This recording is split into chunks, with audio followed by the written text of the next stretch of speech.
Ar žinai, Martynai, kad šie metai Lietuvoje yra paskelbti kaip sveikatingumo metai? Ir būtent ta proga Kristupo vasaros festivalis buvo pristatinėjimas, jeigu kas atsimenate, viename iš sporto klubų Impuls. Noriu tavęs paklausti, koks tavo požiūris į sveiką gyvenseną?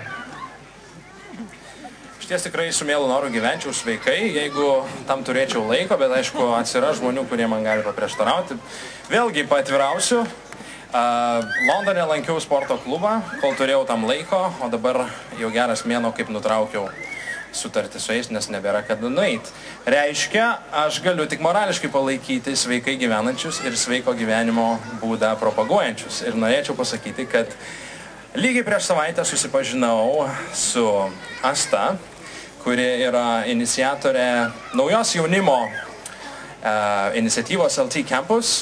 Ir tai yra programa, organizacija siekianti įkvėpti jaunimą, gyventi sveikai ir leisti laisvalaikį sveikai. Taigi pakviesiu jūs visus po šio koncerto ateiti prie šios scenos ir atsiimti savo marškinėlius. Tiesa, turiu įspėti, kad dėja programa yra susijusi tik su jaunimu ir kaip man pranešė, marškinėliai bus dovanojami tik tai 19-23 metų jaunimui.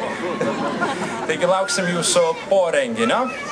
Na, jeigu ką, aš turiu tau vieną nemokamą receptą sveikos gyvensenos. Tai kiekvieną rytą duše apsipilk save pradžioj karštų, po to šaltų, po to vėl karštų, šaltų ir taip maišyk vandenį, kol užsigrūdinsi. O ar pats taip darai, Pauliau? Taip. Pažiūrėk, sveika. Bet jeigu tu dar ir tai darysi, grojant Katy Perry kūriniui Hot and Cold, būsi sveikas, drūtas, diktas visą gyvenimą. Ponios ir ponai, Katy Perry, Hot and Cold.